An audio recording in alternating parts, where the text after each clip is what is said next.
ప్రతి ఇంట్లో కూడా ఖచ్చితంగా ఉండాల్సిన ఫోటో ఏంటంటే శివుడు, పార్వతీదేవి, కుమారస్వామి, గణపతి వీళ్ళందరూ ఉన్నటువంటి ఒక ఫోటో ఉంటుంది.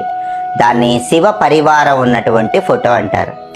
ఆ శివ పరివారం ఉన్నటువంటి ఫోటో మీ పూజా మందిరంలో ఏర్పాటు చేసుకున్నట్లయితే మీ ఇంటికి శత్రు బాధలు ఉండవు. మీ ఇంట్లో సభ్యులందరికీ కూడా శత్రు బాధలు తగ్గిపోయి శత్రువులు కూడా మిత్రులుగా మారిపోవటానికి ఈ శివ పరివారం ఉన్నటువంటి ఫోటో విశేషంగా సహకరిస్తుంది. అలాగే ఎక్కువగా భార్యాభర్తల గొడవలు, కుటుంబ కలహాలు ఉన్న ఇంట్లో అర్ధనారీశ్వరుల ఫోటో ఉండాలి.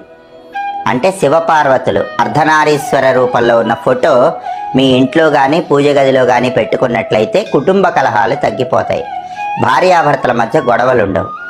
అలాగే పరమేశ్వరుడు ధ్యానం చేసుకుంటున్నటువంటి ఫోటో ఉంటుంది. ధ్యాన ముద్రలో ఉన్నటువంటి